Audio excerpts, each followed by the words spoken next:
A new gang culture has infiltrated our shores as the 6 and 7 gangs influence has spread. These two criminal organizations based in Trinidad have garnered widespread attention and association from our locals, in particular the youth, through the effect of their music.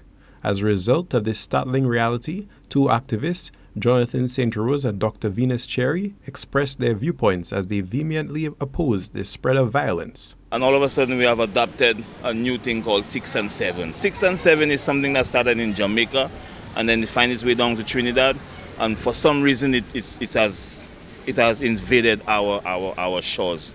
And this is sad because this is not ours.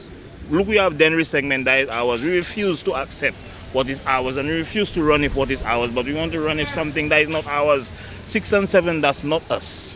And I want the youths and them to realize that. And for some reason I do blame the youths. I do blame the youth because of how they was brought up. And this system and this society is so much based on the foundation of trauma that they taught us or they indoctrinate us to accept trauma and to live with trauma and to ignore it and continue our daily lives. Now that is the problems, or that is the repercussions of you ignoring trauma and we're not dealing with it, or we never get no kind of counseling or no kind of healing. That's what's causing what is causing there right now. Dr. Venus Cherry places responsibility on not only parents, but community leaders to be the guiding light which supports and educates the youth. Every poor person has a phone. Data plan, Wi-Fi. Kids are going to watch what they want to watch. Parents have to play a role.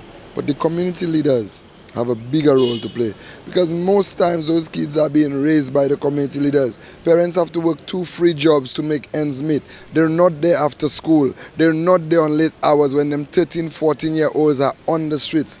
These community leaders have a role to play, and the people also who have the right and the authority to sign and give approval for certain artists to perform for our children, they have a responsibility too as well. You see, that's where ACT comes in. It needs to be a collaborative effort. We cannot be working in silos and we cannot be working against each other.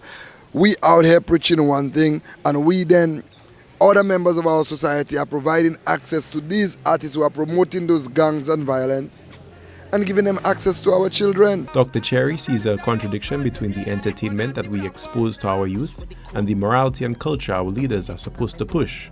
If we out here doing one thing and whoever have to sign the paper for them to be able to have permission to sing to our students are signing the paper, we're working in contradiction to what the goal that we say we want to achieve. We know what's glorified. We know what spreads like wildfire in the media. It's roro, it's gossip, it's vulgarity, it's sex, it's gangs, it's violence. So if we all don't come together and make a conscious effort to feed the minds of our children something different, then we'll continue to work in friction. We'll end up in this seesaw that we're in. It doesn't have to be that way. We need to act. Jonathan St. Rose and Dr. Venus Cherry remain steadfast in their opposition against the current cultivation of violence and immorality among our youth, as they lack the proper guidance and support. For Choice News Now, this is Obi Offor reporting.